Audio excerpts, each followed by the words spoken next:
अब दिल्ली कैपिटल्स में क्या चल रहा है? दिल्ली कैपिटल्स को लेकर के ये बात भी कही जा रही थी कि दिल्ली पंत को लेकर के बहुत ज्यादा अनश्योर है, जाए ना जाए, जाए ना जाए। जो मुझे पता चला है, they will go for him, they will go for him in the auction also, वो ऑक्शन में भी उनके लिए जाएंगे। But the big thing is कि अगर वो ऑक्शन में उनके लिए जाते हैं, तो सबसे इंपॉर्टेंट पॉइंट ये होगा कि अगर वो ऑक्शन में जा रहे हैं तो क्या आप, कितना पैसा आप लगाओगे? ऋषभ पंत को क्या आप 25 करोड़, क्योंकि ऋषभ पंत के लिए बैंक टूटने वाले हैं, ये आप याद रखिएगा। बहुत सारी टीमें देख रही हैं, इंक्लूडिंग चेन्नई सुपर किंग्स। जब मैं ऋषभ पंत का नाम लेता हूं तो मैं आरसीबी का नाम लेता हूं, मैं पंजाब का नाम लेता हूं। हालांकि पंजाब ऑब्वियसली, जो रिकी पॉन्टिंग की स्टीव स्मिथ से मुलाकात हुई है ऑस्ट्रेलिया में, वो भी काफी कुछ सजेस्ट कर रही है।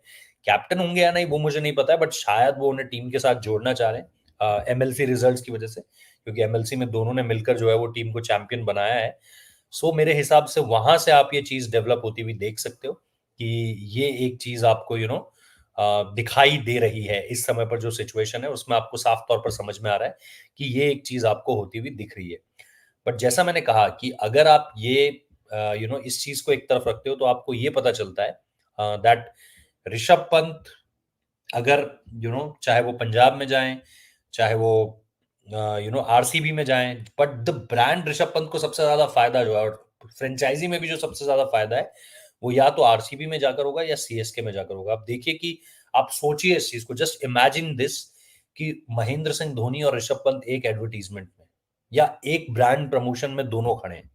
आप सोचिए कि उसका लेवल क्या होगा, वो किस लेवल पे जाके हिट करने वाला है। आप सोचिए कि विराट कोहली और ऋषभ पंत एक ब्रांड को प्रमोट कर रहे हैं। तो अगेन, अगर आप टीम पॉइंट ऑफ व्यू से देखो या इनके अपने ब्रांड पॉइंट ऑफ व्यू से भी देखो, तो इससे ऋषभ पंत का कोई नुकसान नहीं होने वाला है। हिम स्टैंडिंग राइट, बिहाइंड और साइडवेज विराट कोहली और महेंद्र सिंह धोनी, इससे ब्रांड को कोई नुकसान नहीं होने वाला है। ऋषभ पंत ब्रांड को, उनको फायदा ही होगा इस चीज का। और वो चीज ऑब्वियसली फ्रेंचाइजीज भी यूटिलाइज करना चाहेंगी, महेंद्र सिंह धोनी भी उसके बारे में सोचेंगे। बट सीएसके एक ऐसी टीम है जो बहुत ज्यादा ब्रांड कॉन्शियस नहीं रहती इस तरीके से कि यार ब्रांड के हिसाब से हम प्लेयर्स को लेंगे। अगर ऐसा होता तो सीएसके ज्यादा से ज्यादा 30-35 पार करे हुए लोगों को नहीं लेती। सीएसके कोशिश करती है कि आपका जो क्रिकेटिंग लॉजिक है वो पहले सर्व हो, उसके साथ साथ अगर ब्रांड को भी फायदा होता है तो बहुत बढ़िया, क्योंकि उनके पास, उनको पता है महेंद्र सिंह धोनी है सबसे बड़ा ब्रांड।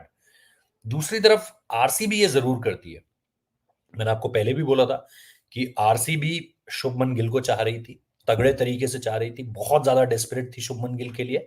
एंड वो चीज जब आपको पूरी होती हुई दिखी, लेकिन उस चीज पर जो है वो लास्ट मिनट एक टर्न ले लिया गया, बिकॉज काफी सारी चीजें थी, ऑक्शन की चीजें थी, जीटी के साथ कमिटमेंट्स थे, बहुत सारी चीजें थी उसको लेकर के जो उसको रोक रही थी। बट शुभमन गिल ने जब इस चीज को डाला था सबके जहन में कि भाई मैं ऑक्शन में आ सकता हूं, तो फिर बहुत सारी फ्रेंचाइजीज उनको लेकर के जो है, सब आरसीबी में आप देखो ना, शुभमन गिल और अगर विराट कोहली एक ही ब्रांड को प्रमोट कर रहे होते, या मार्केट के लिहाज से देखो ये कितना जबरदस्त होता, शुभमन गिल एंड विराट कोहली, इससे इससे बड़ा नहीं हो सकता था कुछ। इट्स सिमिलर, जैसे आप महेंद्र सिंह धोनी और ऋषभ पंत को देखते हो, वो उसी तरीके से है। तो मुझे लग रहा है कि ये एक चीज जो आपको अभी दिखाई दे रही है, ये इसने बहुत इम्पैक्ट क्रिएट किया है, और इसका क्रिएट किया गया इम्पैक्ट आपको जो है वो आने वाले सालों में भी देखने को मिलेगा। बट जैसा मैंने कहा कि डीसी को लेकर के साफ तौर पर समझ में आ रहा है कि वो उनके जो अभी टू रिटेंशंस हैं, उसमें अक्षर पटेल और कुलदीप यादव का नाम डन है। ठीक है, ऋषभ पंत को लेकर आप काफी हद तक श्योर मानिए कि वो ऑक्शन में ही आने जा रहे हैं, वो ऑक्शन में ही आएंगे। और उनके ऑक्शन में आने का मतलब ये होगा कि आप तगड़ा जाते हुए देखोगे बहुत सारे, बहुत सारी फ्रेंचाइजीज को ऋषभ पंत को लेकर के। अब कई लोग ऑब्वियसली, कल विराट कोहली की कैप्टनसी के बारे में कई बड़े बड़े दिग्गज पत्रकारों ने भी इसके बारे में कहा है। और जैसा मैंने कहा था, मैंने आपको पहले ही इस चीज की जानकारी दे दी थी कि विराट कैप्टनसी कर सकते हैं। मैंने 4-5 दिन पहले एक वीडियो किया था। जो भी इसके बारे में जानना चाह रहे हैं, मैं कुछ देर में एक वीडियो अलग से अपलोड कर दूंगा जो सिर्फ विराट कोहली की कप्तानी के बारे में आपको बताएगा। बट विराट एक कैप्टनसी कैंडिडेट हो सकते हैं, इसके बारे में आज से नहीं, काफी समय से चर्चा चल रही है। ऐसे नहीं कि अचानक से इस चीज को लेकर के बातचीत शुरू हुई है, नहीं, इस चीज को लेकर के पहले भी चर्चा चल रही थी